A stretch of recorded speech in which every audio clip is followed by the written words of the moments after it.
I was fired by my CEO father-in-law during my vacation. While I was drinking champagne in the Maldives, my husband was on the phone signing away my life. I didn't know that my bank accounts were already frozen. I didn't know that a morality clause I never signed was being used to strip me of everything I've built for 7 years. And I definitely didn't know that the woman wearing my silk robe back in California was the one who authorized my termination. They think they've left me stranded on an island with nothing, but they forgot one thing. I have the encryption keys to every single one of their secrets. And in exactly 60 seconds, I'm going to start leaking them. The only question is, who do I destroy first? They say the ocean has a way of making you feel small. But as I sat on the private deck of our overwater villa in the Maldives, watching the sun bleed into the Indian Ocean, I didn't feel small. I felt erased. My name is Bridget. For 7 years, I was more than just the wife of Julian Sterling. I was the ghost in the machine of Sterling Vanguard. I was the one who woke up at 4 a.m. to check the shipping manifests in Singapore. I was the one who smoothed over the union disputes in Oakland. I was the one who whispered the right answers into my father-in-law's ear when he forgot the names of his own board members. And yet, here I was. In paradise. Julian had been on the phone for 3 hours. This was our anniversary getaway, a gift from his father, Arthur. "You've worked too hard, Bridget," Arthur had said, patting my hand with that heavy, gold-ringed grip of his. "Take the week. Let Julian show you how much we appreciate you." I should have known then. When a predator tells you to look at the sunset, it's because he doesn't want you to see him sharpening the knife. Julian stepped out. He looked perfect linen shirt, expensive tan, the kind of smile that was designed to sell things to people who couldn't afford them. He didn't look at me. He looked at his watch. "Still on the phone?" I asked. My voice sounded thin against the vastness of the water. "Work, B. You know how it is," he said, pacing the deck. "Dad's stressed about the merger. I have to be available." I watched him. I had loved this man since we were 22. I had helped him finish his MBA. I had written his first business proposals. I had been the silent architect of his entire golden boy persona. And in that moment, looking at him, I realized I didn't recognize the way he stood. He wasn't relaxed. He was waiting. "Julian," I said, my voice a bit firmer, "it's our anniversary. Put the phone in the safe. Just for tonight." He turned and for a split second I saw it. A flash of something: pity? Irritation? No. It was the look of a man who had already moved on to a better investment. "In a bit, B. I promise." He went back inside. I reached for my work phone. I wanted to check the numbers myself. If Arthur was stressed, I could fix it. I always fixed it. But the phone wasn't in my bag. I searched the pockets, the side pouches, nothing. I remembered then the accident at the airport in Mail. A porter had bumped into me, my bag had spilled, and in the chaos, my work-issued iPhone had disappeared. Julian had told me not to worry. "It's a sign," he'd laughed. "No work this week." It wasn't a sign. It was a tactical strike. I felt a cold shiver that had nothing to do with the ocean breeze. I reached for my iPad, the private one I kept for my personal photography and journals. I had synced it to my work email months ago, a security backdoor I'd built myself just in case of emergencies. I opened the Mail app. The screen glowed against the darkening sky. There was one new message. The subject line was a string of cold, corporate alphanumeric code. Termination, Ref, SV, 990. My heart didn't race. It didn't pound. It simply stopped. I tapped the file. To Bridget Sterling. Effective 5 p.m. PST. Your employment with Sterling Vanguard Logistics is terminated for cause. All access to company property, digital assets, and physical offices is revoked. Your health insurance will terminate at the end of the month. Legal counsel will contact you regarding the dissolution of your marital assets and the enforcement of your non-compete agreement. Signed, Arthur Sterling, CEO. CC'd, Julian Sterling, President. I read it again. And again. The words started to lose meaning. Terminated. Dissolution. For cause. What cause? I had increased their margins by 20% in a fiscal year. I had saved the company from a federal audit in 2022. Then I saw the timestamp. It had been sent 3 hours after our flight took off from Los Angeles. They waited until I was over the Pacific. They waited until I was trapped on an island with no company phone, no laptop, and a husband who was currently busy on the phone. I looked through the glass. Julian was pouring a drink. He looked up, caught my eye, and raised his glass in a silent toast. He didn't know I was looking at the email. He thought I was just looking at him. He smiled. It was the most beautiful, disgusting thing I had ever seen. I realized then that I wasn't here for an anniversary. I was here so they could change the locks while I was away. Before I tell you how I reacted, how I kept my face perfectly still while my soul was being torn out, I want you to look at yourself. You're listening to my story. You're feeling my betrayal. But if you haven't hit that subscribe button yet, you're just another silent witness. You're no better than Julian, watching me drown from the shore. Subscribe now, or if you're too heartless to do that, go to the comments and tell everyone why you prefer to watch a woman lose everything. Let's see who you really are. Maybe it was the shock. Or maybe it was the years of training in boardrooms where showing emotion was considered a female weakness. I simply sat there. My fingers were cold. The iPad felt heavy, like a tombstone. I began to scroll through the attachments. They had thought of everything. A morality clause violation. They were accusing me of leaking trade secrets to a competitor. It was a lie, of course. A total fabrication. But they didn't need it to be true in court. They just needed it to be true long enough to freeze my bank accounts and invalidate my prenuptial agreement. My prenup. I had signed it out of love. Arthur had insisted. To protect the legacy, he'd said. But there was a clause. If I was terminated for gross misconduct, I would leave with nothing. No shares, no alimony, just the clothes I brought into the marriage. They weren't just firing me. They were erasing 7 years of my life. They were making me a beggar. I looked at the CC line again. Julian's name. He hadn't just known. He had authorized it.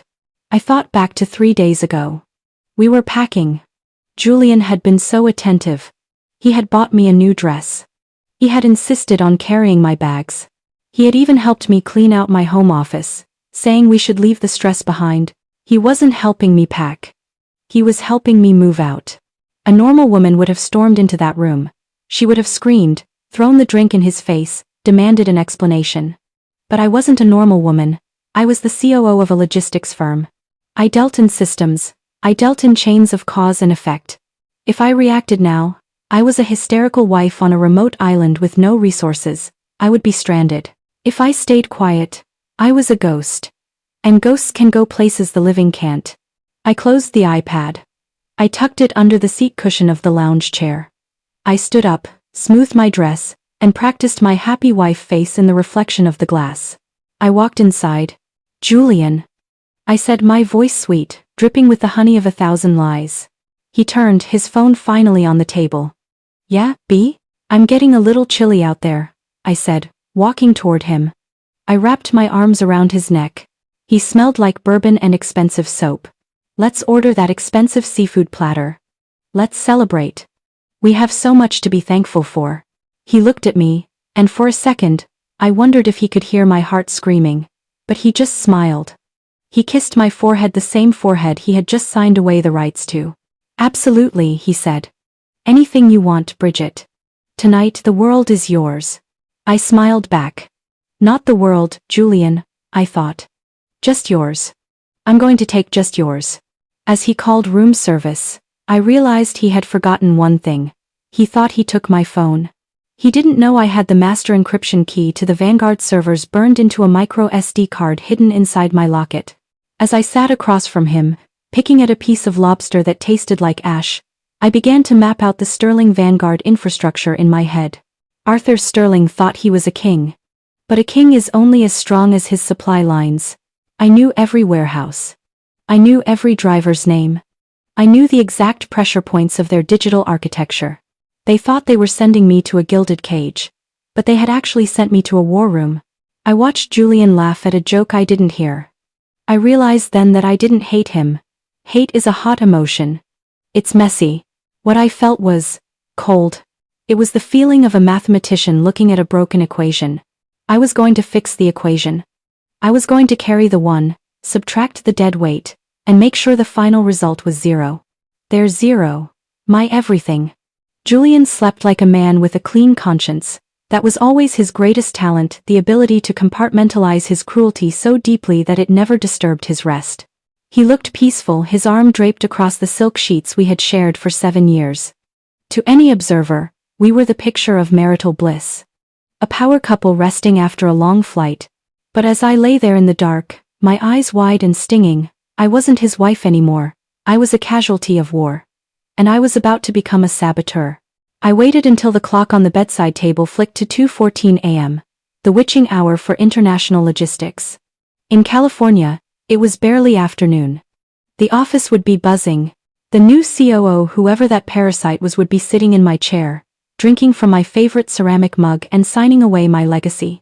I moved with the silence of a shadow.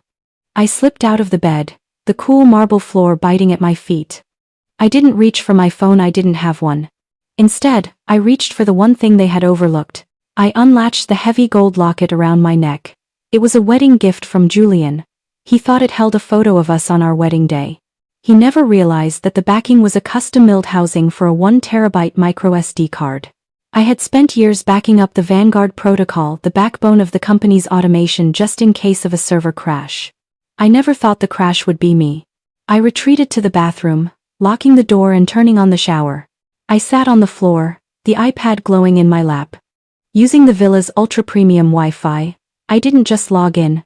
I didn't use my credentials, those were burned. Instead, I used a developer's handshake I'd coded into the system 3 years ago during a security patch. I called it the cuckoo's egg. It was a tiny piece of code that allowed me to view the system as a ghost observer. No logs. No footprints. No alerts. My hands shook as the dashboard loaded. There it was. My name, Bridget Sterling, was grayed out. Status, terminated. Reason, gross misconduct, intellectual property theft. But that wasn't the worst part. I looked at the access logs. Someone had been logged into my account for the last 4 hours.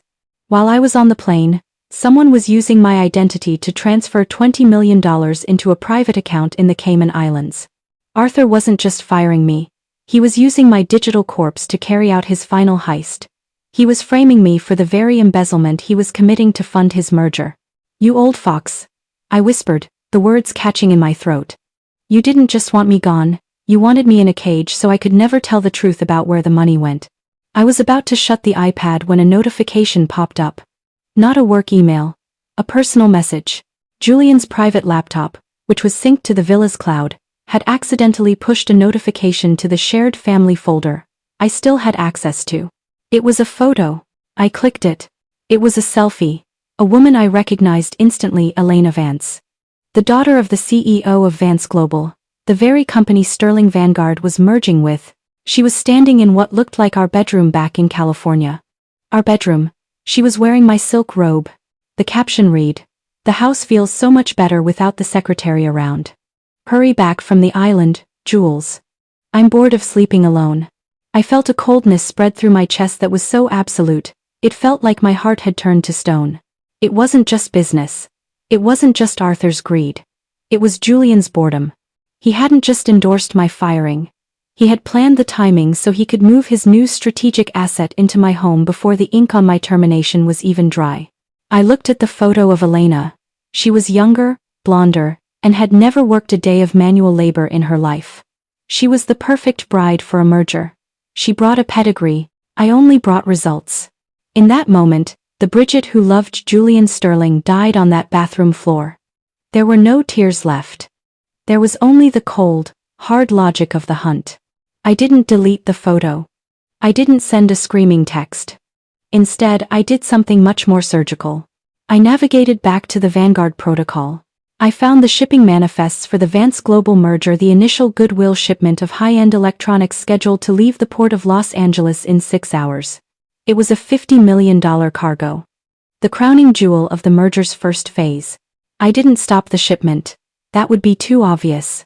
I simply rerouted it.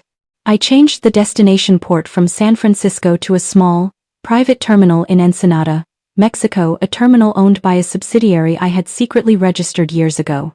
In the system, it looked like a routine clerical update authorized by Julian Sterling. Then I went into the payroll system. I didn't touch Arthur's accounts. Not yet. I went to the bonuses. The merger success bonuses meant for the executive board. I set a timed release script. On Monday morning, when they were supposed to announce the merger, those bonuses wouldn't go to their bank accounts. They would be distributed, in full, to the Sterling Vanguard Employee Pension Fund. $30 million of executive greed, returned to the people who actually moved the boxes. I leaned my head against the cool tile of the wall. I was just getting started. By the time we landed in California, Arthur wouldn't just be missing a daughter-in-law. He'd be missing his empire. I walked back into the bedroom. The shower was still running, creating a veil of steam. I looked at Julian. He hadn't moved. I climbed back into bed. I forced my muscles to relax. I forced my breathing to match his. Julian. I whispered, just loud enough to test his sleep. He groaned, shifting slightly. What time is it? Early, I said, my voice as smooth as glass. I just had a bad dream. I thought I lost everything. He reached out, his hand finding mine in the dark. He squeezed it. Don't worry, B. I've got you. Go back to sleep. I looked at his hand. The hand that signed the papers. The hand that held Elena. I know you do, Julian, I said. I know exactly where you've got me. I closed my eyes, but I didn't sleep. I spent the rest of the night rehearsing the next 5 days. I needed to be the perfect, broken wife. I needed him to think I was paralyzed by the termination email. I needed them to feel so safe that they didn't bother to check the back doors I was currently swinging wide open. Tomorrow, the vacation would continue. We would go snorkeling. We would eat expensive fruit. We would toast to forever. And with every smile I gave him, I would be twisting the knife a little deeper into the heart of Sterling Vanguard. Arthur Sterling thought he was a chess master. He thought I was a pawn he could discard when the board got crowded. He forgot that in chess, the queen is the most dangerous piece on the board. And he just let me off the leash. As the sun began to rise over the Indian Ocean, a new email hit Julian's phone. It was from the port of LA. The shipment had been verified. He smiled in his sleep, thinking he was $50 million richer. He had no idea he had just signed the first warrant for his own bankruptcy. The morning light in the Maldives is blindingly beautiful.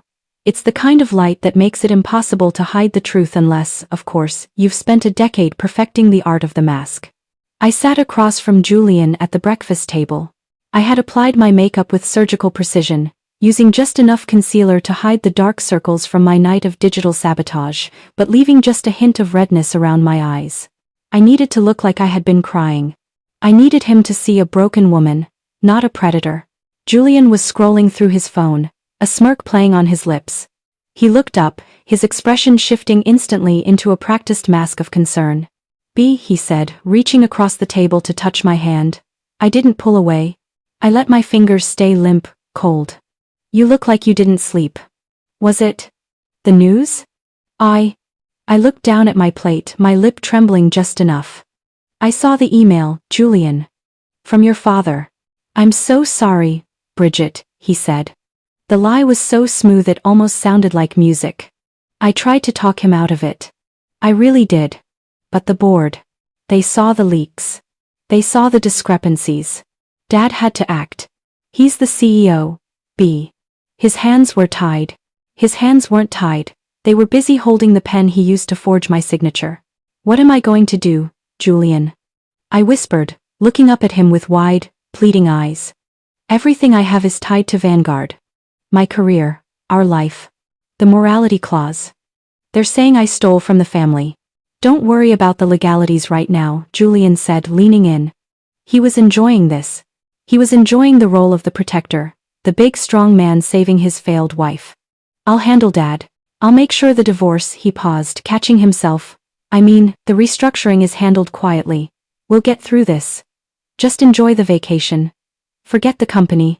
They don't deserve you anyway. He had almost said it. Divorce. The word was already sitting on the tip of his tongue, waiting for the right moment to be spat out. By lunchtime, Julian's arrogance had reached its peak. He'd had 2 martinis, and the protection of being thousands of miles away from the office made him sloppy. He thought he was playing with a declawed cat. He didn't realize he was sitting in the cage with a tigress. We were sitting at a private cabana. Julian's personal phone, the one he thought I didn't know the passcode to, was sitting on the table between us. You know, Julian said, leaning back and squinting at the sun. It's actually a blessing. You were always too stressed, Bridget. This merger with Vance Global. It's a different beast. It's high stakes. It's aggressive. You're more of a steady hand type. Elena, though. She's got that killer instinct. She grew up in this world. There it was. The slip-up. He hadn't told me Elena was involved. In the official emails, she was just a consultant. But here he was, comparing her killer instinct to my steady hand. Elena? I asked, tilting my head innocently. Elena Vance? Is she taking over my operations? Julian stiffened for a fraction of a second, then laughed it off. She's helping with the transition. That's all. Look, B, don't get bogged down in the details. Look at this place. Look at what we have. He gestured to the ocean. I didn't look at the ocean. I looked at his phone as it lit up with a text message. The transfer is pending. Arthur wants the secondary keys by Monday. Did she give them up yet? The secondary keys. They weren't just firing me. They realized they couldn't actually run the software without my private encryption overrides. I needed to move. Fast. I think I'm going to head back to the villa for a nap, I said, rubbing my temples. The sun is giving me a migraine. Go ahead, honey, Julian said, already reaching for his phone. I'll stay here and catch up on some reading. I walked away, but I didn't go to sleep. I went to the resort's business center, a small, air-conditioned room that smelled of ozone and expensive paper. I didn't use the computers there. I used a burner phone I had bought at the airport in LA and hidden in the lining of my sun hat. I dialed a number I had memorized years ago. It didn't belong to a lawyer. It didn't belong to a friend. It belonged to Marcus. Marcus was the man Arthur had fired 5 years ago for insubordination. In reality, Marcus had found out Arthur was skimming from the dockworkers' union. I had been the one to quietly settle Marcus's severance, but I had done something else too. I had given him the seed money to start his own private cybersecurity firm. I had been keeping him in my back pocket for a day I hoped would never come. It's me, I said when he picked up. Bridget? Marcus's voice was gravelly, alert. I've been watching the Vanguard tickers. The stock is fluctuating like crazy. What's happening? They moved, I said, my voice cold. I'm in the Maldives. I've been terminated. They're framing me for the Vance embezzlement. Those bastards, Marcus hissed. What do you need? I need you to intercept the secondary keys request, I said. They think I have them on me. I don't. I have the triggers on me. If they try to force an override on Monday, I want the system to lock them out, not just from Vanguard but from the Vance merger servers too. I want to brick the whole damn building. Bridget. That's scorched earth, Marcus whispered. No, Marcus, I replied, looking at my reflection in the glass door. I looked calm. I looked lethal. Scorched earth is what they did to me. I'm just doing the gardening. I hung up the phone and destroyed the SIM card, flushing it down the small restroom toilet. When I returned to the villa, Julian was back. He was standing on the deck, looking out at the water, holding a manila envelope. B, he said, his voice different now. Harder. I was looking through your bag. For your migraine medicine. He wasn't looking for medicine. He was hunting. I found this, he said, holding up a document. It was a copy of my original employment contract, the one with the non-compete. And I noticed something. There's a signature on the final page. An addendum. That I've never seen before. Something about patent ownership of the Vanguard protocol. He stepped closer, the sunlight catching the predatory glint in his eyes. My dad is very curious about this addendum, Bridget. He says he doesn't remember signing it. He says it looks like a forgery. I felt the trap closing. They weren't just going to fire me. They were going to sue me into poverty before I even stepped foot back on American soil. I don't know what you're talking about, Julian, I said, my voice trembling this time. It wasn't an act.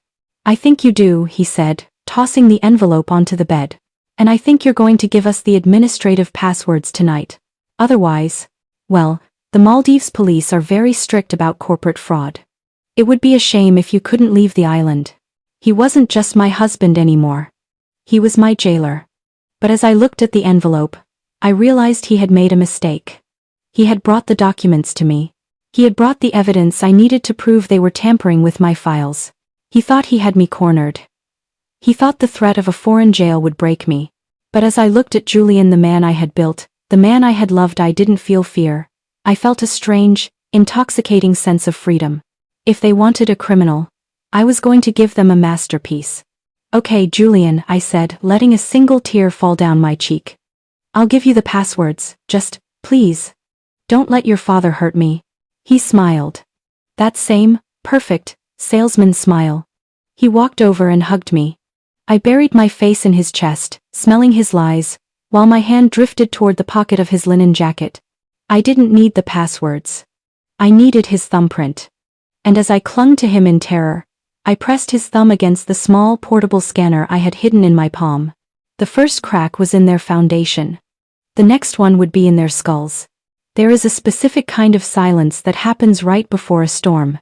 It's not peaceful. It's heavy. It's the sound of the world holding its breath, waiting for the first strike of lightning. I sat at the mahogany desk in our villa, the iPad open before me. Julian stood behind me, his hand resting on my shoulder. To anyone else, it looked like a supportive gesture. To me, it felt like the cold weight of a shackle. Just type it in, B, he whispered, his breath warm against my ear. Give Dad the administrative override. Once he has it, the misconduct charges go away. We can go back to being us. I'll tell him you cooperated. I'll make it right. I looked at the login screen. This was the moment. If I gave him the real password, I was signing my own death warrant. I would be useless to them, and in the Sterling world, useless things are discarded. But I didn't give him the real password. I typed in a string of 32 characters. It looked like a standard high-level encryption key. In reality, it was a logic bomb, a piece of code Marcus and I had toyed with years ago. Once entered into the Vanguard core, it wouldn't grant access. Instead, it would begin a slow, silent encryption of the entire database. It wouldn't crash the system immediately. It would wait. It would wait until the exact moment the merger was signed on Monday. There, I said, my voice small, trembling. It's done. The system will take an hour to verify the handshake. Julian squeezed my shoulder a little too hard. Good girl. See? That wasn't so hard.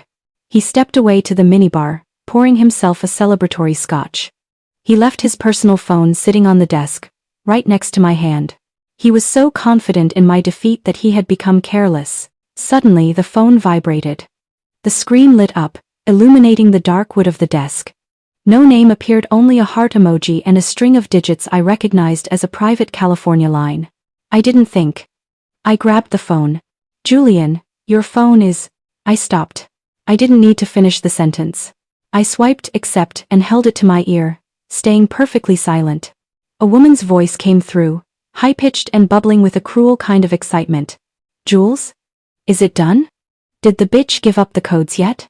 My father is losing his mind over here. He wants to announce the Vance Sterling partnership by noon. Tell me you're finished with her so we can finally start our life. I felt the blood drain from my face, replaced by a heat so intense it felt like my skin was bubbling. Elena. She wasn't just waiting for him. She was orchestrating this with him. I didn't hang up. I didn't scream. I simply turned the phone toward Julian so he could see the active call. It's for you, I said, my voice a dead, hollow chill. She sounds impatient. Julian's face went through a kaleidoscope of emotions, panic, then rage, then finally, a cold, jagged indifference. He snatched the phone from my hand and hung up. Bridget, it's not what you think, he started, but he didn't even try to put conviction behind it. It's exactly what I think, Julian, I said, standing up. You didn't just fire me. You replaced me. In my bed, in my office, and in my life. Did you give her my robe, or did she bring her own? He didn't flinch. He just took a slow sip of his scotch and looked at me like I was a bug he was tired of stepping on. You were always too smart for your own good, Bridget, he said. That was the problem. You made everyone around you feel managed. Elena doesn't manage me. She inspires me. I couldn't breathe. I needed air. I turned to walk toward the deck, toward the ocean that felt like the only honest thing left in this country. But as I reached the glass door, a shadow moved on the deck. A man was standing there. He wasn't a tourist. He was wearing a dark tactical polo and an earpiece. He wasn't looking at the sunset, he was looking at me. I turned back to Julian, my heart finally hammering against my ribs. Who is that? Why is there security on our private deck? Julian didn't look up from his drink. My father is a very thorough man, Bridget. He knew you might get emotional. He hired a private firm to ensure our safety until we fly back for the hearings. Safety? I hissed. I'm a prisoner. You're a guest of the company, Julian corrected. But if you try to leave this villa, or if you try to use the resort's phones again, those men have instructions to detain you for your own protection. You're unstable, remember? The stress of the embezzlement has clearly broken you. This was the physical reality of the betrayal. I wasn't just being legally erased, I was being physically erased. I looked past the man on the deck. Further down the beach, near the pier, I saw 2 more men in the same uniform. They were circling the villa. They weren't protecting me from the world, they were protecting the world from the truth I carried in my head. I walked to the bathroom and locked the door. I leaned against the sink, my breath coming in ragged gasps. They thought they had me. They had the codes, or so they thought. They had the physical perimeter.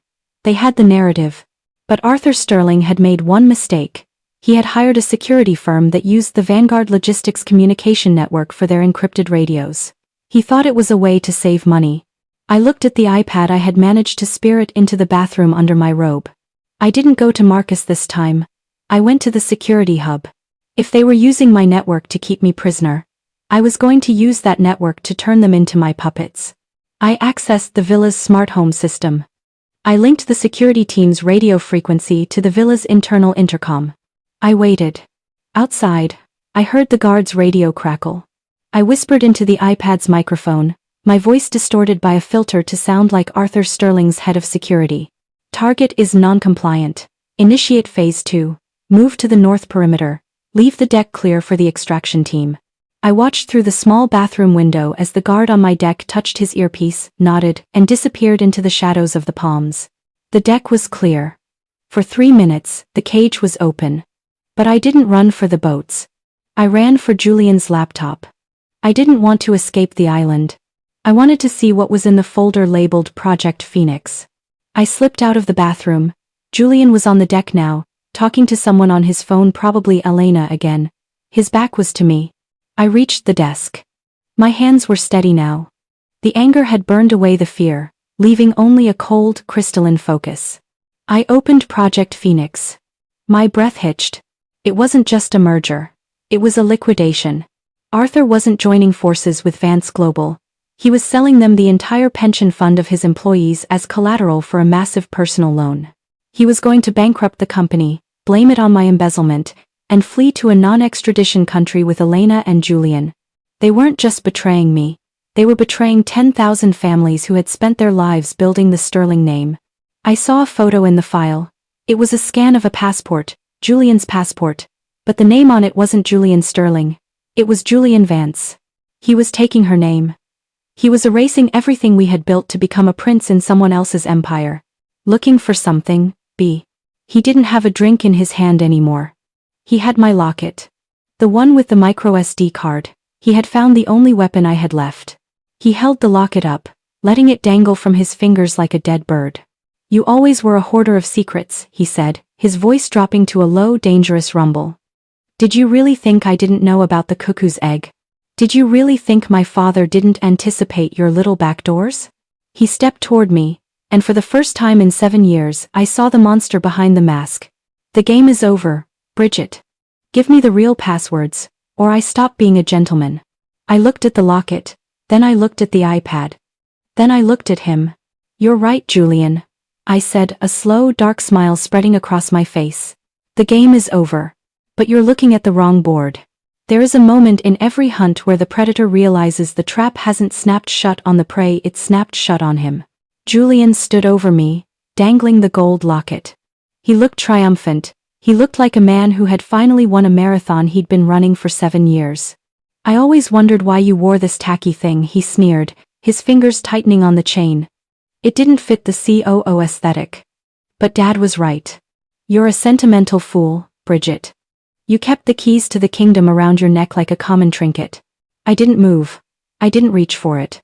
I just sat in the desk chair, my hands folded in my lap, watching him with a calm that seemed to unnerve him more than a scream would have. Open it then, Julian, I said softly. Go ahead. Take your prize. Julian's face went from smug to confused, then to a pale, ghostly white. He reached inside and pulled out a small, circular piece of plastic. It wasn't a micro SD card.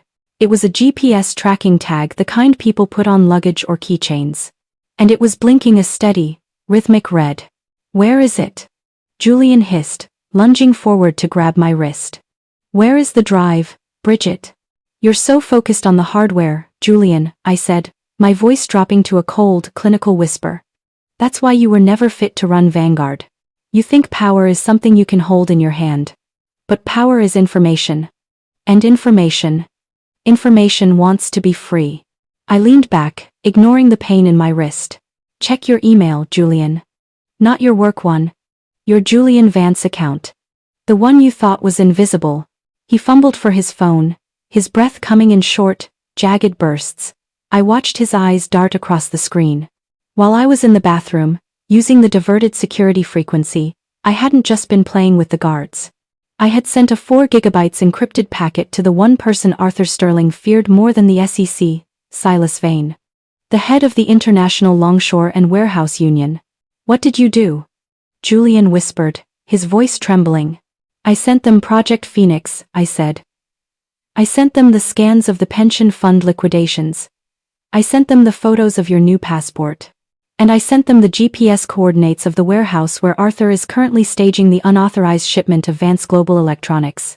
I leaned in closer until our noses were almost touching. As we speak, every port from Long Beach to Seattle is shutting down. The drivers are pulling their rigs to the side of the highway. The golden merger isn't just delayed, Julian. It's a corpse. The psychological games were over. The physical reality was setting in. The security guards Arthur had hired weren't just protecting a corporate secret anymore, they were guarding a sinking ship. I had used the villa's internal hub to send a fake payment denied alert to the security firm's headquarters. In their world, if the money stops, the loyalty evaporates.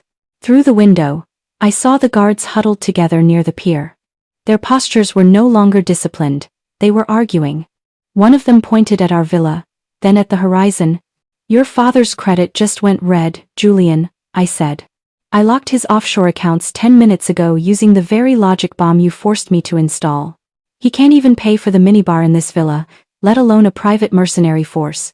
Julian looked toward the door, then back at me. He was trapped between the woman he had betrayed and the men who were no longer being paid to protect him. You're insane, he spat. You've destroyed everything. If the company fails, you have nothing too. You're going to prison with us. No, Julian, I said, standing up and smoothing my dress. I'm the whistleblower.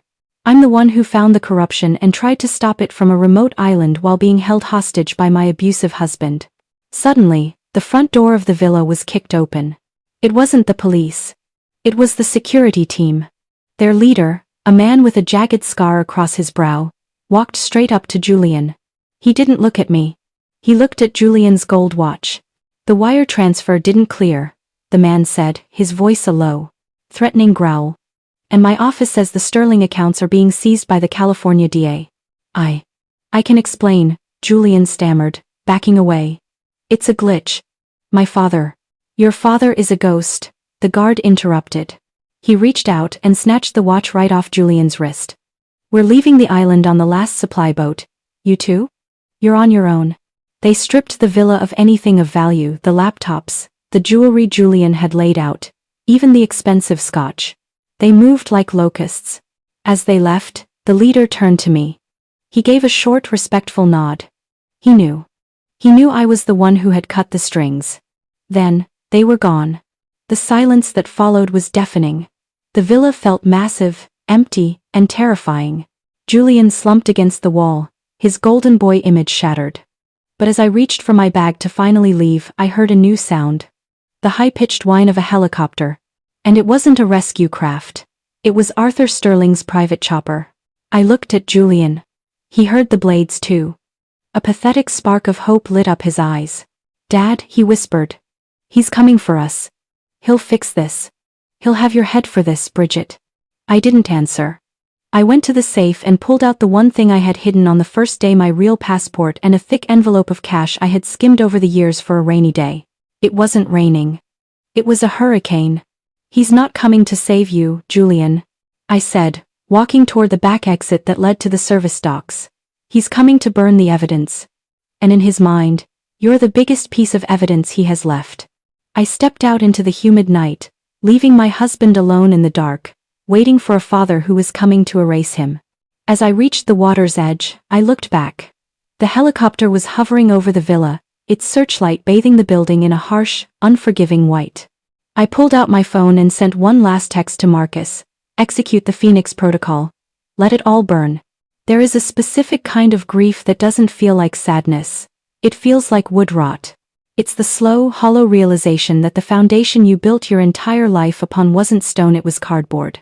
I crouched behind a thicket of sea grapes at the edge of the service dock, my breath coming in shallow, ragged hitches. The searchlight from the helicopter swept over the villa like the eye of a vengeful god.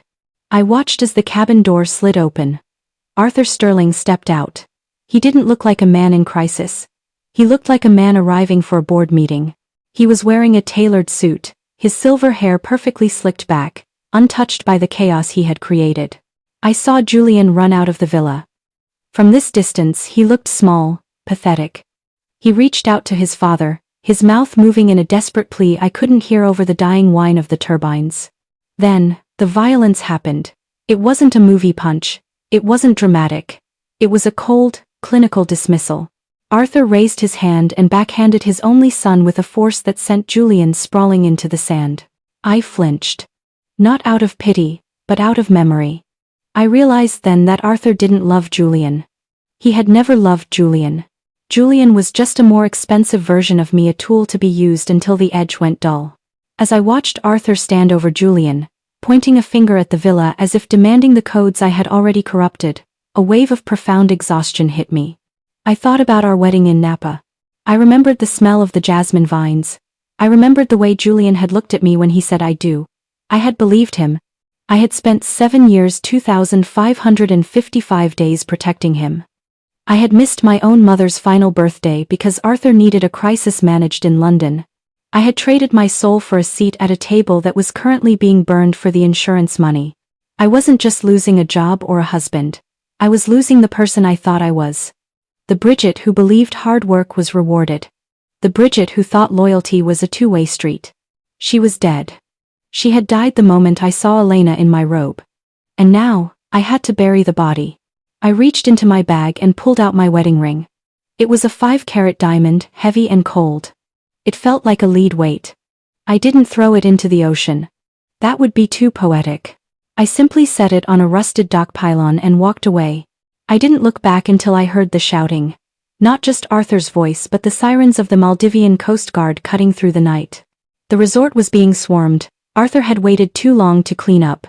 The logic bomb I had planted had triggered a global red flag on his accounts, and the Maldivian authorities, prompted by Marcus's anonymous tips to the U.S. Embassy, were moving in to seize the suspects involved in international money laundering.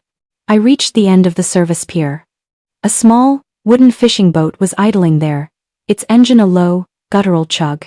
The fisherman, a man with skin like dark leather, looked at me with deep suspicion.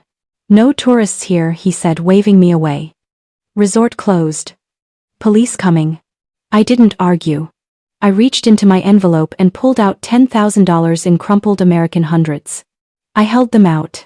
"I don't need a resort," I said, my voice steady, devoid of the tears that were burning the back of my throat. "I need the main island.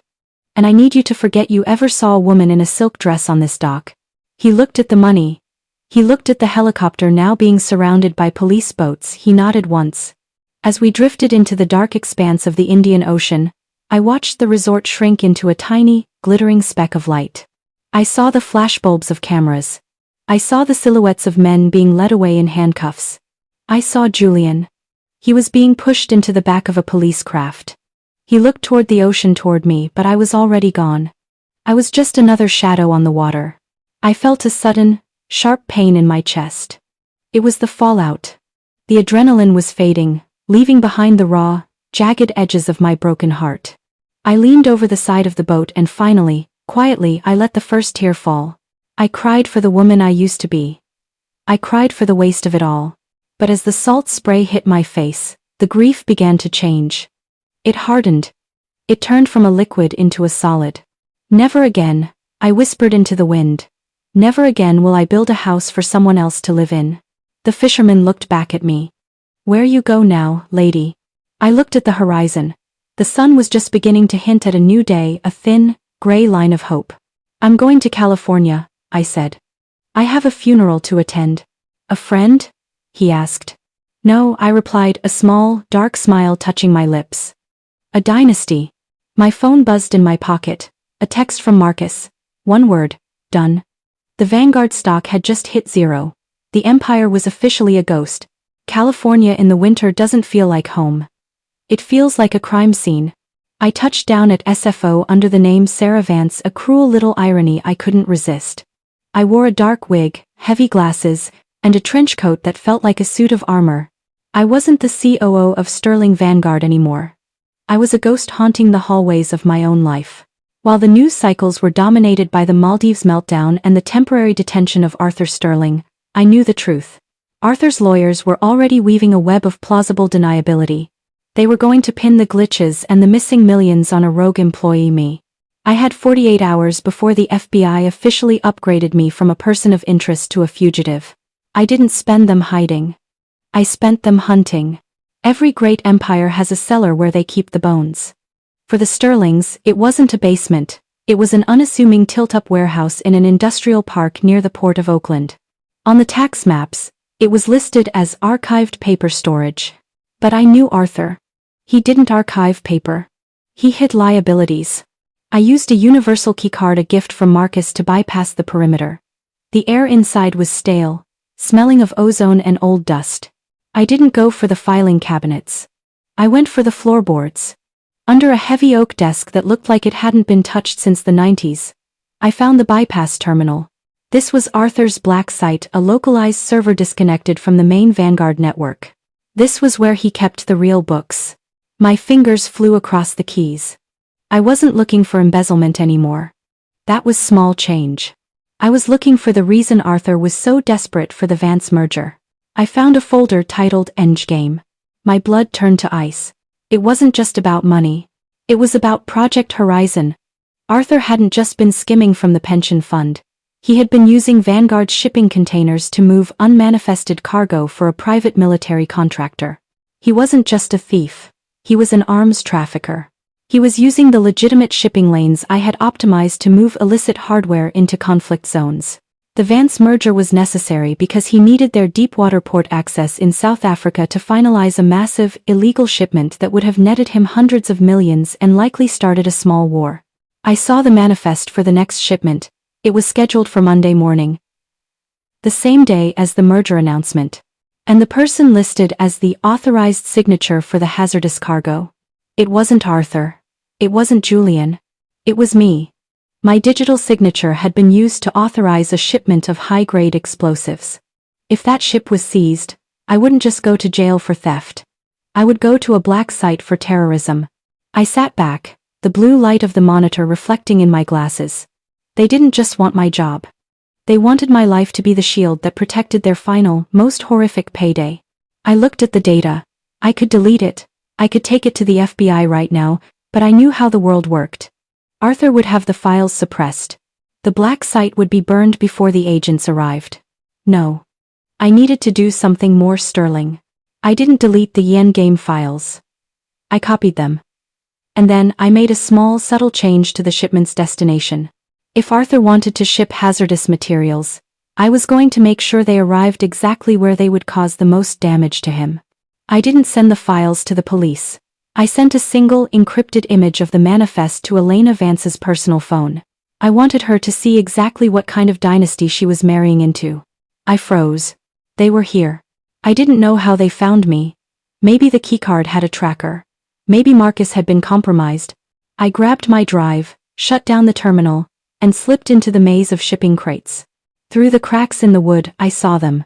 2 men in suits, silhouetted against the streetlights. They weren't police. They were Arthur's fixers. The ones who didn't use handcuffs. I reached into my pocket and felt the cold steel of the heavy wrench I'd picked up. My heart was a drum in my ears. Bridget?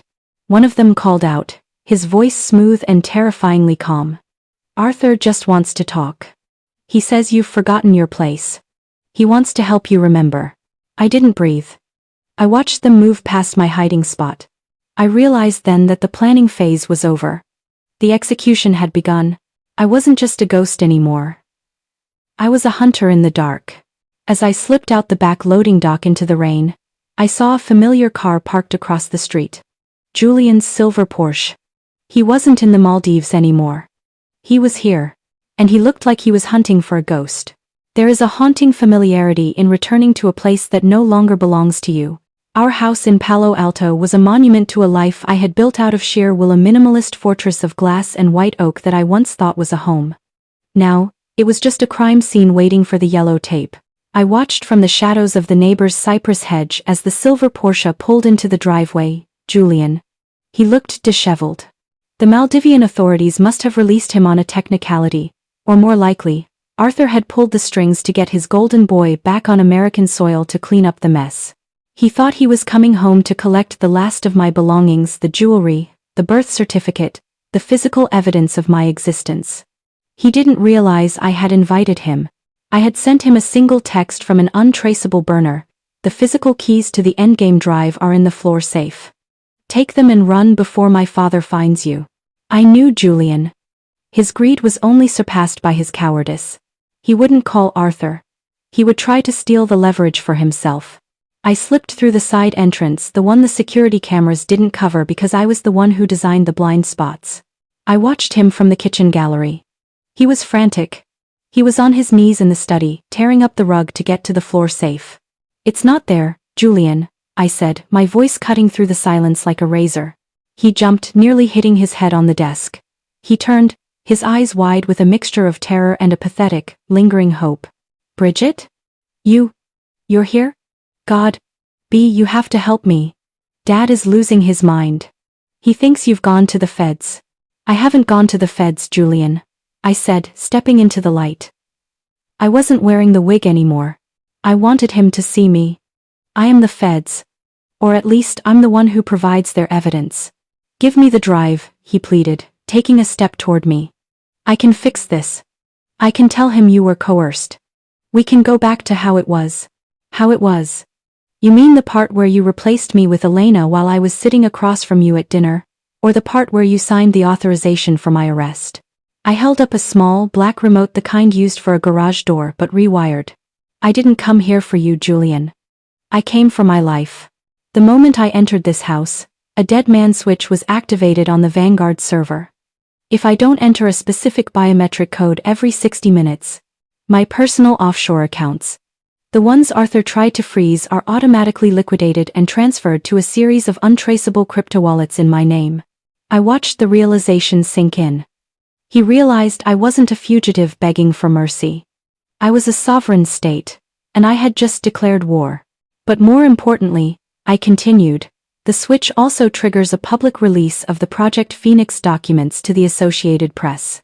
Every bribe, every forged manifest, every photo of you and Elena, it's all on a timer.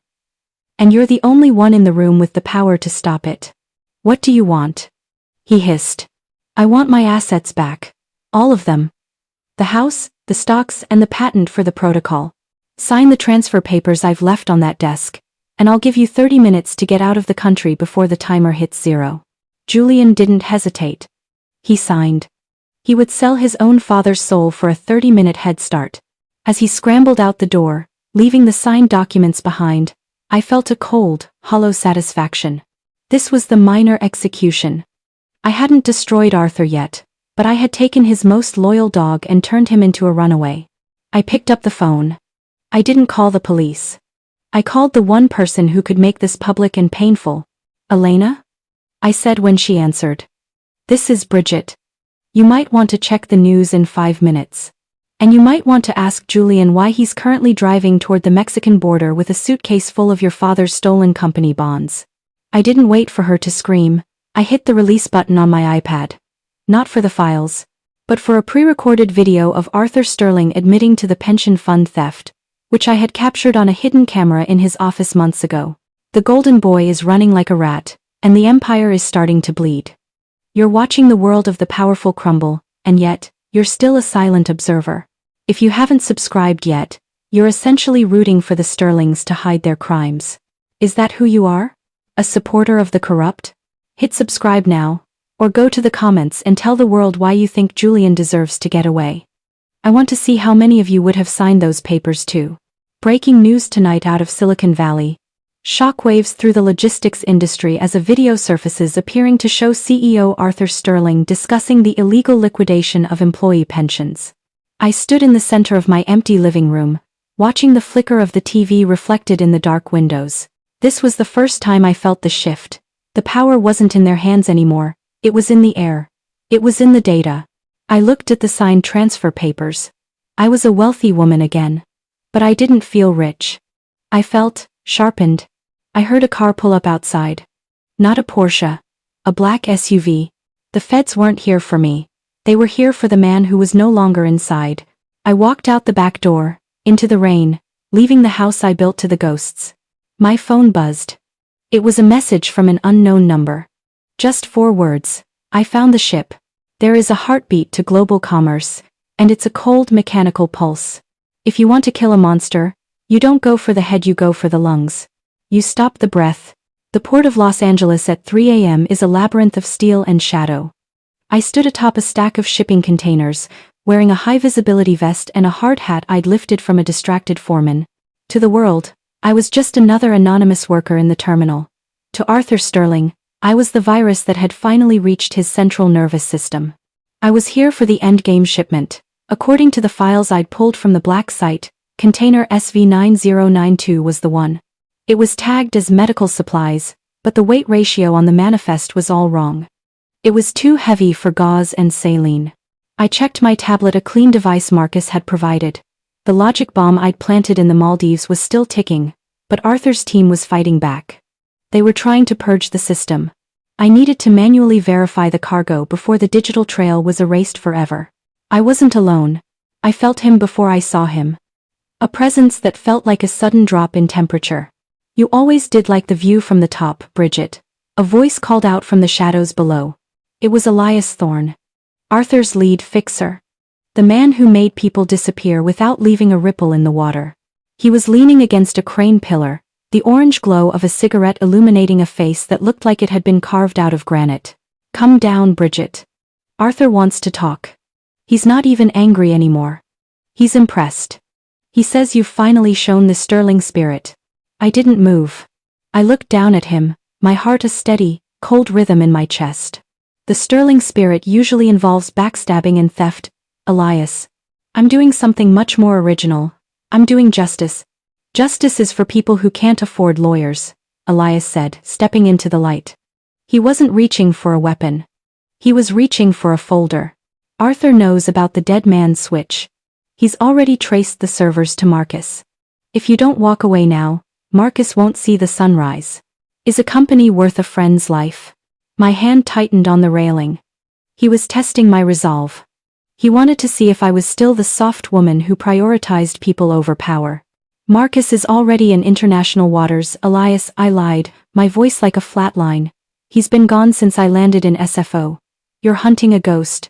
And while you're standing here talking to me, the endgame shipment is being flagged by customs. Elias laughed, a dry, rattling sound. Customs? Bridget, who do you think owns the inspectors on this dock? You've been out of the loop too long. This shipment isn't going to be stopped. It's being escorted. He took a slow drag of his cigarette. But you're wrong about one thing. This isn't just about weapons. Why don't you look inside the container? See what you're actually destroying. I scrambled down the ladder, my movements fueled by a sudden, sickening dread. Elias didn't stop me. He watched with a pitying smile as I reached container SV9092. I pulled the heavy doors open. It wasn't crates of rifles. It wasn't explosives. The front half of the container was filled with pallets of antique furniture, paintings and heavy mahogany crates. I recognized them instantly. The heirloom vanity from my mother's house. The collection of rare books I'd spent a decade curating. The original architectural drawings of the house I'd built. And in the very back, behind a false wall, were the munitions Arthur was smuggling. He had packed my entire life, every memory, every sentimental object I thought was safe in storage, into the same box as his illegal weapons. If I called the feds, they would seize the container. The weapons would be evidence, but the unmanifested personal property would be tied to my name. My mother's vanity would be a crime scene. My history would be incinerated as collateral damage in a federal seizure. Arthur wasn't just using me as a shield. He was using my soul as a hostage. I turned to Elias, my eyes burning with a rage that felt like liquid fire. He thinks this will stop me, I whispered. He thinks I care about a table and some books more than I care about seeing him burn. Elias shrugged. He knows you, Bridget. You're a builder. You hate to see things destroyed. He's betting that you won't pull the trigger if it means losing everything you have left of your mother. I looked at the container. I looked at the beautiful, carved wood of the vanity. I remembered my mother sitting there, brushing her hair. Then, I looked at the crates of weapons behind it. I reached into my pocket and pulled out a small, incendiary device Marcus had given me. It wasn't for the feds. It was for me. Tell Arthur he was right about one thing, I said, my voice dropping to a whisper that made Elias's smile fade. I am a builder. But every builder knows that sometimes, you have to clear the lot before you can start the new foundation. I didn't call the police. I didn't call Arthur. I dropped the device into the container and closed the doors. As the internal fire began to spread, I walked past Elias. The shipment is verified, I said. It's gone. As I walked away, the orange glow began to lick at the edges of the steel container. My past was turning to ash. My memories were fueling the fire that would eventually consume the Sterlings. I didn't look back. I didn't cry.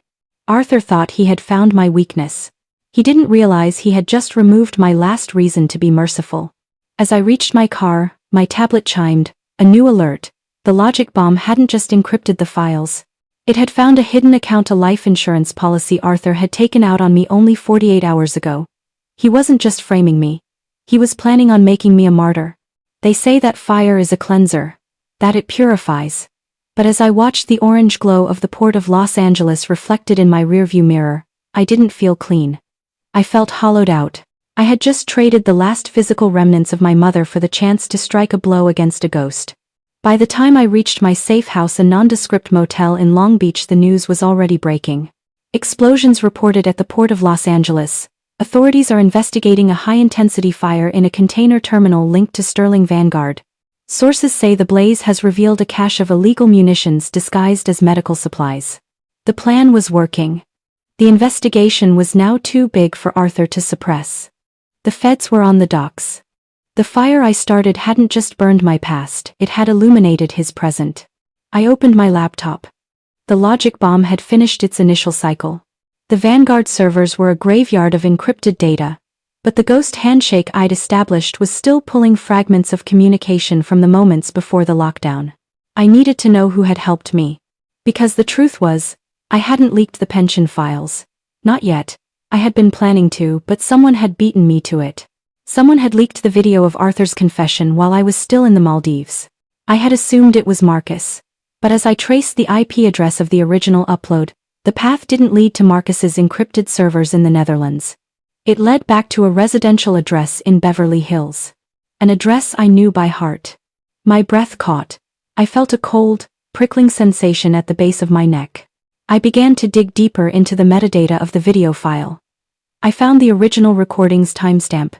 It wasn't recorded by a hidden camera I had planted. It was recorded by a device synced to a specific cloud account. Account name, E. Vance, private. Elena Vance. My hands began to shake. Elena hadn't just been Julian's mistress. She hadn't just been the strategic asset for the merger. She was the one who destroyed the company. I opened a secondary file, a series of private messages between Elena and a contact labeled Project Alpha. Arthur is falling for it, one message read. He thinks the merger is his idea. Julian is too distracted by the secretary to notice I've already diverted the offshore transition funds. Once Bridget is out of the picture, we let the pension leak. The sterlings fall, the stock hits zero. And we buy the assets for pennies on the dollar. I leaned back, the blue light of the screen making my skin look like marble. I hadn't been fighting Arthur Sterling. I had been fighting the woman who was using my husband to gut the company I built. Elena Vance didn't want a merger. She wanted a hostile takeover through a controlled demolition, and I was the perfect fall girl. She knew I would fight back. She knew I would cause chaos. Every move I had made, the rerouted shipments, the digital sabotage had played right into her hands. I was the smoke screen she used to hide her own theft. But then I saw the final message. The one sent only an hour ago. Bridget is at the port. I've tipped off the feds about her location. If she survives the fire, the life insurance policy Arthur took out will trigger a secondary investigation into his accidental death. 2 birds, 1 stone. She wasn't just taking the company, she was planning to kill Arthur and pin it on me. I realized then that I was in a 3-way war. Arthur wanted me dead to save his skin. Elena wanted me in prison to take his throne. And Julian? Julian was just the trophy they were passing back and forth. I looked at the life insurance policy again. It wasn't just a payout, it was a contract. Arthur had signed it, but the beneficiary wasn't a person. It was a trust managed by Vance Global. Elena had convinced Arthur that the policy was a security measure against me, but she had worded the accidental death clause so broadly that any suspicious end for Arthur would hand his entire personal estate to her. She was going to kill my father-in-law and use my fingerprints to do it. I stood up. I didn't feel heartbroken anymore. The grief for my mother's things, the anger at Julian, it all crystallized into a single, needle-sharp point of purpose. You want a villain, Elena? I whispered to the empty room. I'll give you a masterpiece. I reached for my phone and dialed a number I never thought I'd call again. My husband's private line. He picked up on the first ring.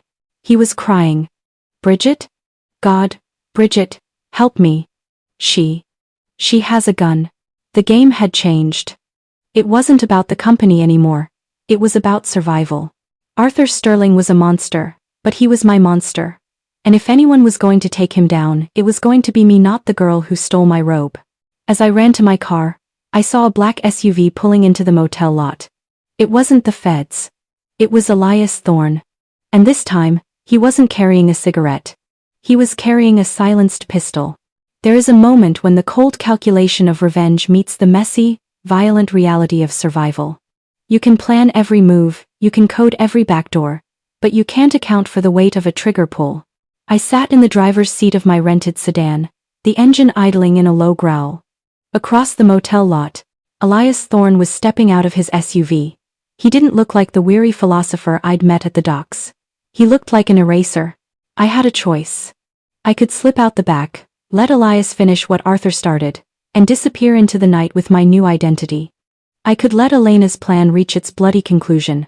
Arthur would die, Julian would be shattered, and the Sterlings would be a footnote in a corporate autopsy. But if Arthur died now, he died a martyr of my insanity. And Elena Vance would walk away with the keys to the kingdom. Not today, I whispered. Not on her terms. I didn't wait for Elias to raise the suppressed pistol. I slammed the car into reverse, the metal of my bumper screaming as it clipped his SUV. I saw him stumble, the first shot shattering my side view mirror. I floored it. The streets of Long Beach were a blur of neon and gray. I wasn't driving toward safety. I was driving toward the Sterling estate in Beverly Hills. Behind me, Elias was a shadow that wouldn't be shaken. He was a professional. He knew how to use the weight of his vehicle to pit maneuver me. Every turn I took, he was there, his headlights a pair of predatory eyes in my rear view. I grabbed my phone, steering with one knee. I dialed Julian again. Julian, listen to me. I screamed over the roar of the wind. Elena didn't leak those files for you. She's liquidating your father. Is she there? Is she in the house? Julian's voice was a jagged mess of static and sobs. She's with Dad in the library. She said they were going to sign the emergency transfer. But Bridget, she brought a man. Someone I don't know. They're locking the doors. Get out of there, Julian. Now. I didn't use the keypad at the Sterling estate. I used my car as a battering ram. The iron gates groaned and buckled, and I fishtailed up the long winding driveway. Elias was right behind me, but he stopped at the gate. He knew the optics. He didn't want to be caught on the estate's secondary security feed during a double homicide. I scrambled out of the car before it had even stopped rolling. The front doors were locked, but I knew the architecture of this house better than the people who lived in it. I ran for the service entrance by the rose garden. I burst into the library. The scene was a portrait of cinematic irony.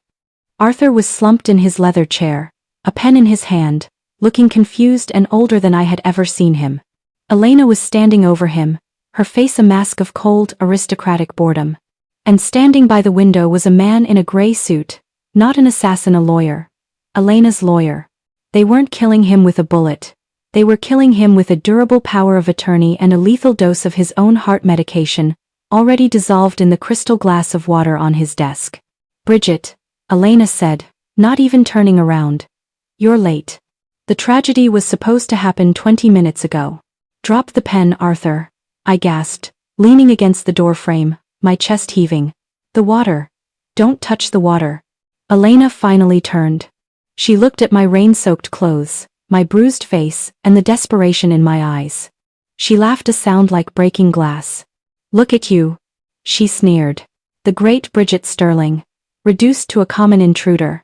Do you really think he'll listen to you? You're the one who burned his port. You're the one who stole his money. I'm the one who knows you're a vulture, Elena," I said, stepping forward. Elena stepped toward me, her eyes flashing with a sudden, sharp malice. "You have nothing, Bridget. No evidence. No status. Just the ramblings of a fugitive."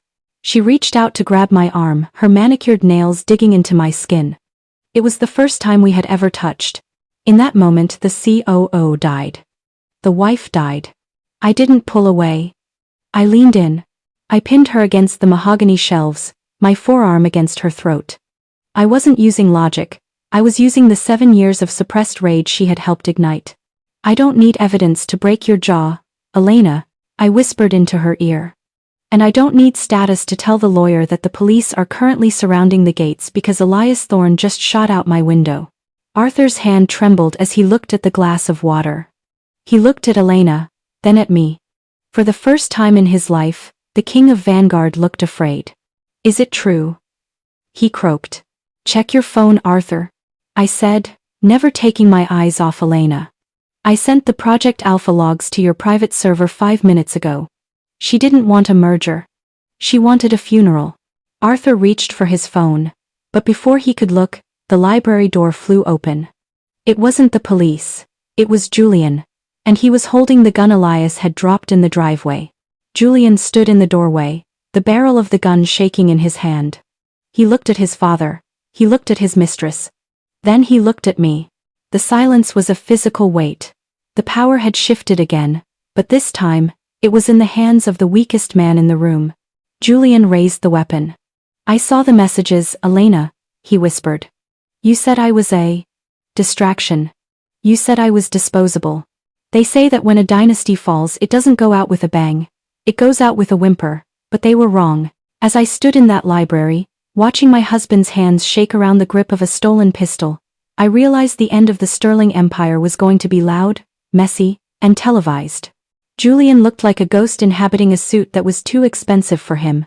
His eyes were bloodshot, darting between Elena, who was still pinned against the bookshelf by my arm, and his father, who sat paralyzed by the realization that his life insurance policy had almost been cashed in. "Julian, put the gun down," I said, my voice dropping to a low, commanding frequency. "This isn't you. You're not a killer. You're a middleman. Stay in your lane." "My lane?" Julian laughed, a jagged, hysterical sound that grated against the sirens outside. "My lane was wherever you and Dad told me to drive. Elena told me I was a king. She told me I was finally free of you." He pointed the barrel at Elena. "But I was just a distraction. Wasn't I? A useful idiot to keep the bed warm while you gutted my inheritance.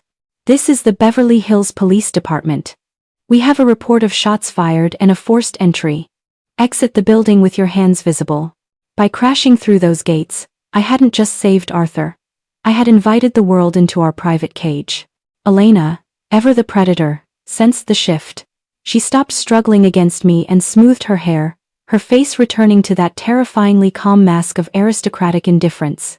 "Go ahead, Julian," she whispered, her voice a poisonous silk. Pull the trigger. The police are on the lawn. If you kill me, you're a murderer. If you don't, you're just a failure who lost his wife, his mistress and his father's company in a single week. Which one feels more like you? Shut up, Julian screamed. Julian, look at me, I intercepted, stepping between him and Elena. I saw the barrel of the gun rise to my chest. I didn't flinch. I had already lost everything that could be killed by a bullet. If you do this, she wins. She becomes the tragic victim. The Vance legacy stays intact, and you rot in a cell. Is that what you want? While the standoff held the room in a frozen grip, the digital world was already finishing the job. On the desk, Arthur's tablet began to chime incessantly.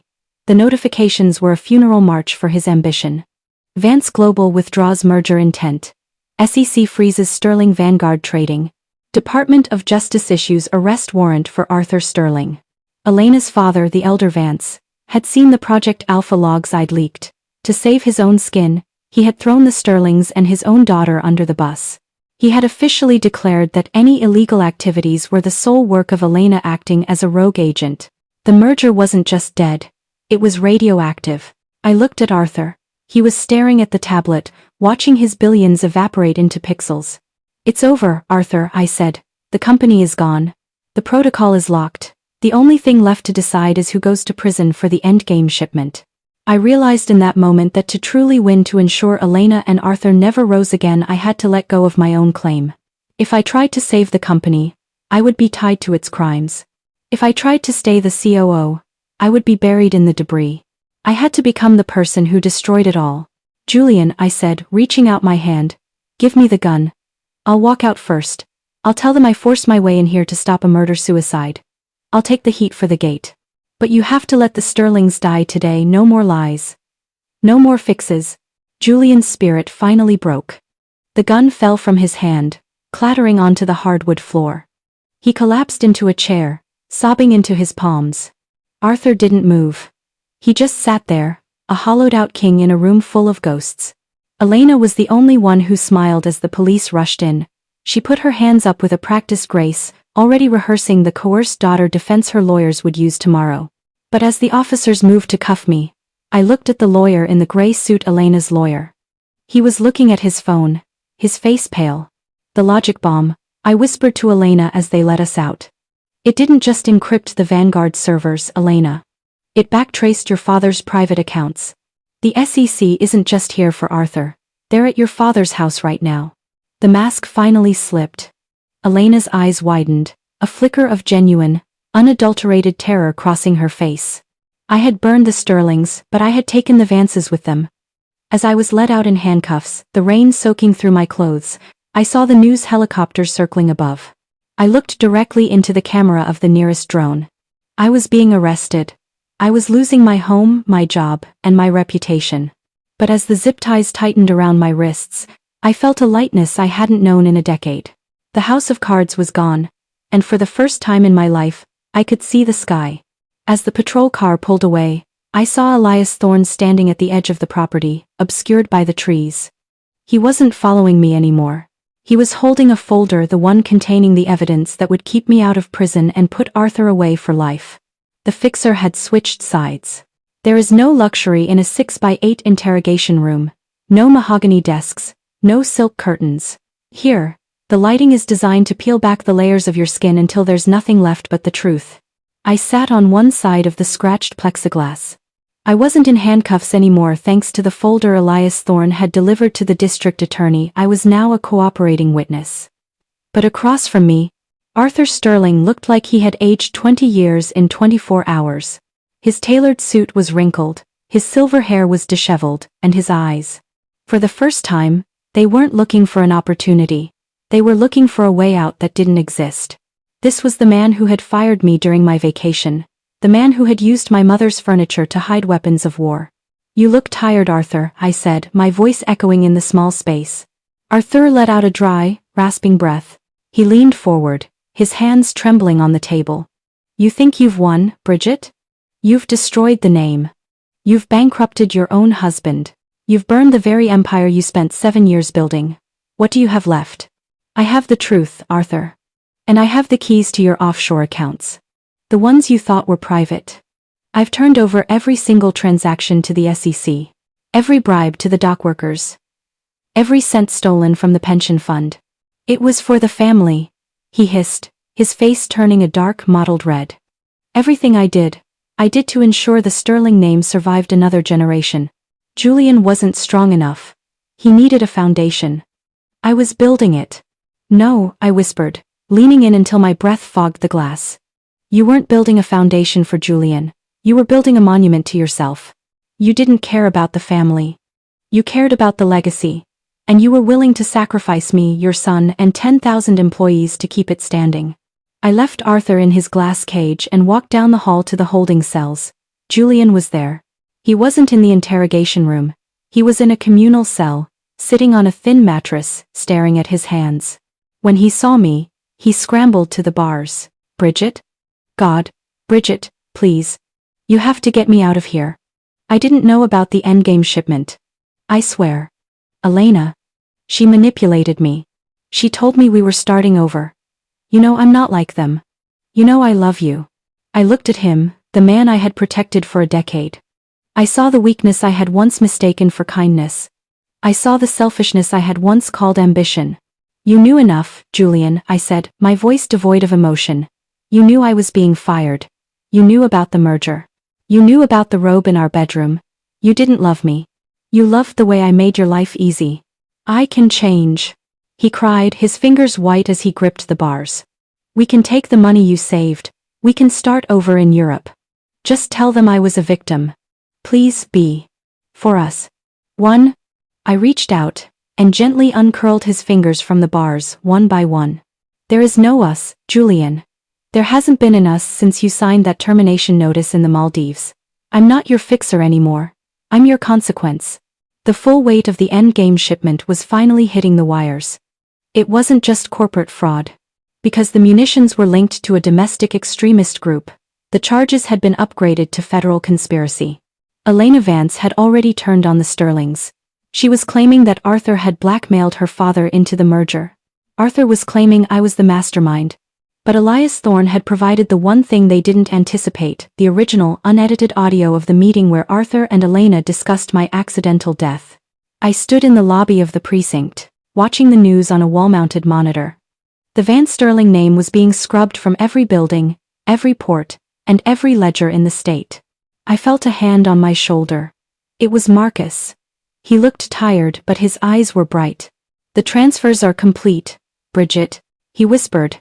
The pension fund is restored. And the protocol, I've redirected the patents to a new, independent trust. You're the chairwoman. Before I left, I went back to the interrogation room one last time. Arthur was being led out in handcuffs. He stopped in front of me. His mask of rage had fallen, replaced by a cold, hollow realization. What now, Bridget? He asked. You have the money. You have the company. You're the new Arthur Sterling. I looked at him, really looked at him, and felt nothing but a quiet, profound relief. No, Arthur, I said, I'm the woman who's going to make sure no one ever hears the name Sterling again without thinking of a prison cell. I'm not building a legacy. I'm building a life. And you're not invited. As I walked out of the precinct into the cool California air, a black car pulled up, not a Porsche, not an SUV, a simple, unassuming sedan. The driver opened the door. It was the lead investigator for the SEC. Miss Sterling, she said. We found the vault in the Maldives. You were right. There's enough in there to bury the Vances too. The dominoes were still falling. But I wasn't the one pushing them anymore. I was just the one standing at the end of the line, watching the path clear. The war was over. Now I just had to decide what to do with the piece. I reached into my bag and pulled out the small, charred piece of my mother's vanity I'd recovered from the port. It was small, blackened, and smelled of smoke. But it was mine. And unlike the Apoan, I thought the beast was dead. I thought that once the handcuffs clicked shut and the stocks hit zero, the story was over. But in the world of the ultra-rich, custody is often just a revolving door for those with the right keys. I was sitting in a small, quiet cafe in Sausalito, staring at a cup of coffee I hadn't touched. My phone buzzed on the table. It was Marcus. His voice wasn't triumphant, it was terrified. Bridget, she's gone. Elena. There was a clerical error during her transfer to the federal holding facility. A transport van was diverted. 2 guards are in the hospital. She vanished into the fog an hour ago. My heart didn't race. It turned into a block of ice. Elena wasn't a runner. She was a hunter. She wouldn't go to Mexico. She wouldn't hide in Europe. She had lost her status, her father's favor, and her future. A woman like Elena Vance only has one currency left when she's bankrupt: spite. I knew where she was going. There was only one place left that held the ghosts of our shared war. The Sterling estate was a skeleton. After the FBI raid, it had been stripped. The furniture was gone, the art was seized, and the power had been cut. I walked through the front doors, my footsteps echoing in the hollow marble foyer. I knew you'd come back to the scene of the crime. A voice drifted down from the grand staircase. Elena was standing on the landing. She wasn't wearing silk anymore. She was in a dark tactical jacket, her hair pulled back, a jagged cut across her cheekbone from the struggle in the library. In her hand, she wasn't holding a pen or a glass of water. She was holding a heavy, industrial-grade detonator. "It's over, Elena," I said, my voice steady despite the adrenaline flooding my system. "The feds are looking for you. Your father has disowned you. There's nothing left to take. You still don't get it, do you, Bridget?" She laughed, and this time, the sound was purely hollow. "You think the endgame was about the weapons. You think it was about the money. You were always so focused on the logistics." She stepped down the stairs, one slow, deliberate pace at a time. Arthur was a fool, but he was a fool with a very specific insurance policy. Not the life insurance one that was my play. I'm talking about the data. She held up a small, obsidian black drive. "The Vanguard protocol wasn't just for shipping, Bridget. You built a system that tracks the movement of everything. Not just cargo. People. Politicians, judges. The endgame wasn't the weapons in the container. It was the tracking data of the people who ordered them. This drive contains the location history of every corrupt official Arthur ever served. It's a map of the American underworld." I felt the floor fall away. The endgame wasn't a heist. It was a blackmail engine. Arthur hadn't been a smuggler. He had been a librarian for the shadows. And I, the brilliant COO, had spent 7 years perfecting the filing system. Arthur was going to use it to force the merger, Elena whispered, now only a few feet away. "But I'm going to use it to buy my freedom. Or, if I can't have that, I'm going to use this house as a funeral pyre for everyone on this list. Starting with the woman who built the cage." She gestured to the basement. I realized then why the air smelled like ozone and chemicals. She hadn't just brought a detonator. She had rigged the gas lines. The Sterling estate wasn't just a ruin. It was a bomb. I looked at the black drive in her hand. Then I looked at the detonator. "You can't do it, Elena. Watch me," she spat, her thumb hovering over the red button. "No," I said, stepping closer. "I mean you literally can't do it. You said I was focused on the logistics. You're right. And the first rule of logistics is that you never trust the physical hardware." I pulled my own phone from my pocket. "The moment you took that drive from Arthur's hidden vault, you triggered a proximity wipe. That drive in your hand? It's blank. I coded that security measure 3 years ago. The data isn't there. It's already been uploaded to a secure server at the Department of Justice." Elena's face contorted. She looked at the drive, then at me. The realization that she was holding a piece of useless plastic was the final blow to her sanity. "You're lying," she screamed. "Am I?" I asked. "Check the status light, Elena. It's blue. A wiped drive always pulses blue." She looked down. The light was indeed pulsing a cold, steady blue. In that moment of distraction, I didn't tackle her. I didn't try to take the detonator. I did something she never expected. I walked toward the door. "The gas is already venting, Elena," I said, my voice calm. "If you press that button, you're the only one who dies. I'm leaving. You can be a martyr for a blank drive, or you can walk out and face the music. Your choice." I walked out into the rain. I didn't look back. I counted to 10, then 20. The explosion never came. But as I reached my car, I heard a single, muffled gunshot from inside the house. The silence that followed was the loudest thing I'd ever heard. The endgame was finally over. Not with a fire, but with a quiet surrender to the truth. I looked up at the darkened windows of the estate. The Vances and the Sterlings were gone. The empire was dust, and the secretary was the only one left standing in the rain. I opened my car door, and there, sitting in the passenger seat, was Elias Thorne. He held out a small, physical key. "There was a second drive, Bridget," he said. "The one Arthur didn't even tell Elena about. The one with your name on it. They say the loudest sound in the world is the silence that follows a war. After the gunshot in the estate, the world didn't end. It just shifted. Elena Vance didn't die that night. The shot had been a desperate, aimless cry for help, a bullet fired into the ceiling as her mind finally buckled under the weight of her own failure. She was taken away in a straitjacket, a fallen queen of a country that never existed. As for me, I didn't stay to watch the paramedics. I had a different kind of surgery to perform. The weeks that followed were a blur of fluorescent lights and legal yellow pads. I was no longer a fugitive or a COO. I was the special receiver. The courts, overwhelmed by the scale of the Sterling Vance fraud, had appointed me to oversee the dissolution of the empire. It was the most satisfying work of my life. I sat in a glass-walled office overlooking the port of Los Angeles, not the Sterling headquarters but a small, independent firm I had founded with Marcus. I signed the order to sell the Sterling estate, the private jets, the Napa vineyards, and the yacht in the Maldives. I didn't keep a cent. Every dollar was funneled into the Vanguard Employee Restitution Trust. I watched the numbers move. 10,000 employees, the dockworkers, the drivers, the warehouse clerks saw their pensions restored. I saw the relief in the emails I received. I saw a company that had been built on theft finally pay its debts. But then, there was the matter of the key Elias Thorne had given me. I took it to a secure facility, far from any network. I plugged it in. I expected more blackmail. More blood. Instead, I found a single folder titled, "For Bridget." Inside were thousands of documents Arthur had suppressed for years. They weren't crimes, they were patents. Designs for a new, green logistics infrastructure, a way to move cargo using zero-emissions automation that I had designed in my 20s, which Arthur had stolen and buried because it threatened his oil conglomerate contracts. Arthur hadn't just used me to run his company.